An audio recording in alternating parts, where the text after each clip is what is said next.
Welcome to our channel. Today, we pause to remember a life that touched hearts and left a lasting impact. We'll explore their journey, the challenges they faced, and the moments that made them unforgettable. Join us as we honor their story, celebrate their legacy, and reflect on the memories that will continue to inspire and live on in the hearts of those who knew them. The news was confirmed quietly, without spectacle or urgency. On January 18, 2026, Georges Borchardt passed away, closing a life defined not by public presence, but by quiet influence exercised over many decades. He was born on February 24, 1928, into a world shaped by conflict, rebuilding, and shifting power. From an early stage, Borchardt showed a natural sensitivity to ideas and language. While others sought recognition, he gravitated toward understanding how stories moved through society and how the right voice, placed at the right time, could shape history. Borchardt chose a career that demanded patience rather than applause. As a literary agent, his work existed mostly in private rooms, careful correspondence, and long conversations.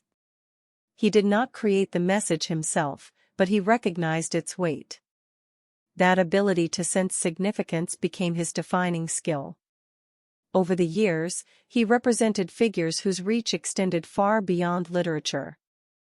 Among them were General Charles de Gaulle and Jane Fonda, individuals whose words carried political, cultural, and emotional consequence. Working with such voices required more than professional skill. It required judgment, restraint, and a deep respect for the power of narrative. Those who collaborated with Borchardt often spoke of his calm presence. One former associate later recalled, "He never rushed an idea. He treated words like living things that needed the right environment to grow." That philosophy guided his work through decades of change and uncertainty. During times of political tension and cultural transformation, Borchardt served as a steady guide. He understood how messages could be misread or misused if handled carelessly. His role was to protect clarity and intention, ensuring that meaning was preserved rather than diluted. Unlike many influential figures, Borchardt avoided the public stage. He believed attention could distort purpose. A family member once shared that he often said, "The work matters more when the worker disappears." That belief kept him comfortably in the background, even as his influence quietly expanded. His career unfolded during some of the most complex periods of modern history. Ideas were no longer neutral. Words could inspire movements or provoke division. Borchardt approached this responsibility with seriousness, never treating his role as routine. Each decision carried ethical weight. As time passed, the cultural landscape grew louder and faster. Yet Borchardt remained measured. He valued thought over reaction, substance over visibility. His approach stood in contrast to an era increasingly driven by immediacy. Following his passing, tributes emerged quietly. Writers, editors, and cultural figures shared brief reflections. One message read, "Many careers exist because someone believed before anyone else did." Borchardt was that believer. It was a simple line, but it captured the essence of his life's work. Borchardt's influence is difficult to measure because it was never meant to be counted. He shaped conversations rather than headlines. He guided ideas into the world without claiming ownership of them. In doing so, he helped history speak with greater clarity. There were no major public ceremonies to mark his death. Instead, there was reflection. Pauses between conversations. A recognition that someone essential, though rarely seen, was no longer there. Georges Borchardt leaves behind no singular monument or authored legacy. What remains is quieter and more enduring.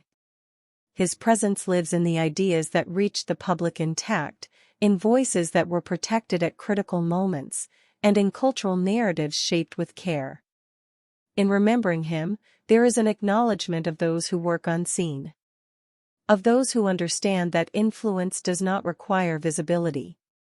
Thomas Borchardt's life stands as a reminder that history is often guided by individuals who never seek credit, yet leave marks that time cannot erase. The tragic news was confirmed in the early hours of January 17, 2026. Wilbur Wood Jr., one of baseball's most enduring pitchers, passed away at the age of 84. Born on October 22, 1941, Wilbur Wood grew up in a game defined by patience and grit.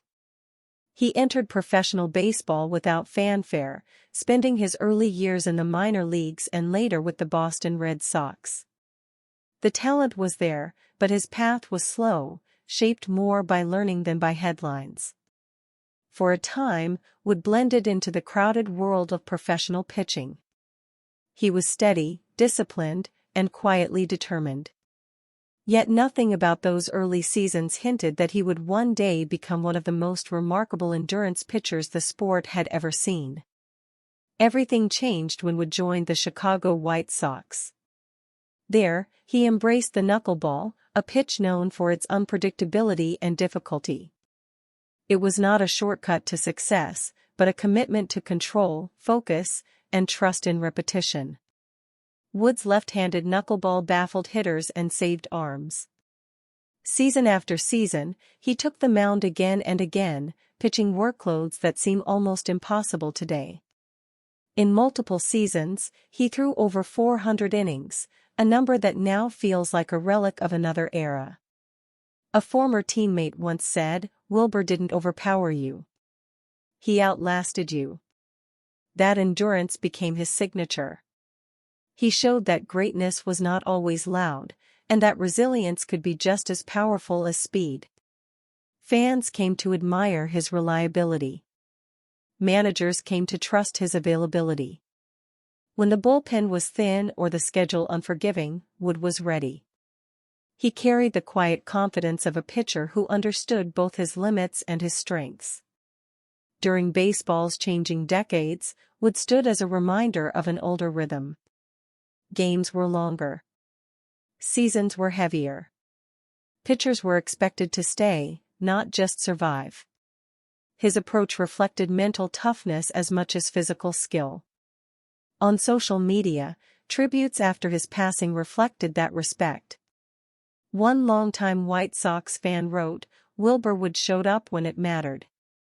He pitched like the game was a promise." It was a simple message, but one echoed by many. Wood never chased attention. He let his performance speak for him. His consistency earned admiration from opponents and teammates alike, even when wins did not always follow.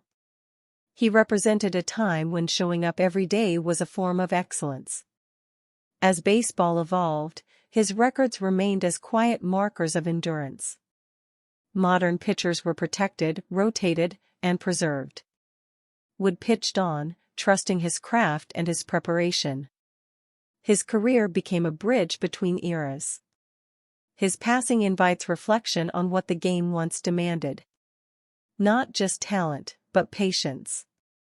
Not just brilliance, but durability.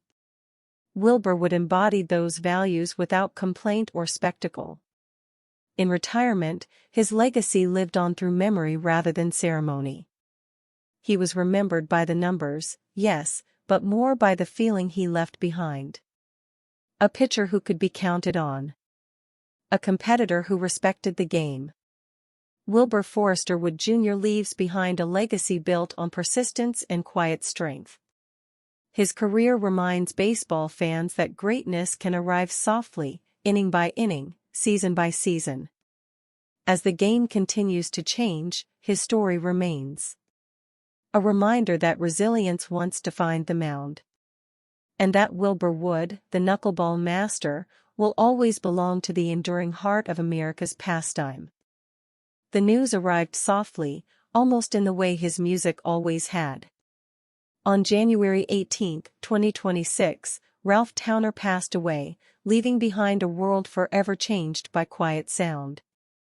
There were no sudden crescendos in the announcement, no shock that demanded attention. Instead, the moment settled gently, like the final note of a piece fading into silence. Ralph Towner's life was shaped by listening long before it was defined by performance.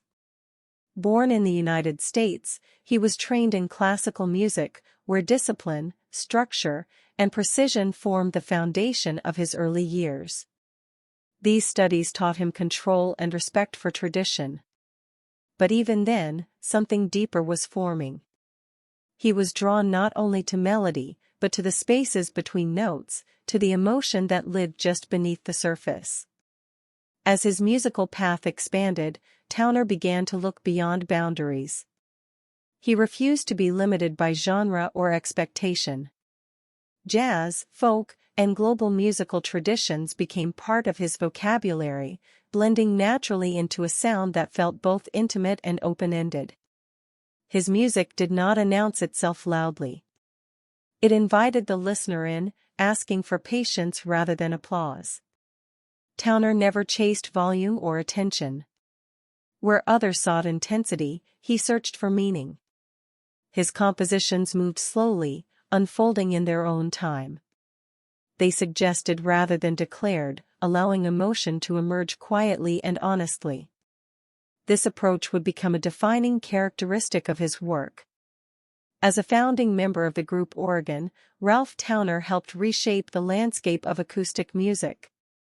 The group rejected spectacle and excess, choosing instead restraint, atmosphere, and deep musical conversation. Their sound encouraged stillness. Each performance felt less like a show and more like a shared moment, asking the audience to slow down and remain present. A fellow musician once reflected, Ralph didn't play to impress. He played to connect. That connection became the heart of everything he created. It was felt most strongly by listeners who leaned in, who allowed the music to unfold without expectation.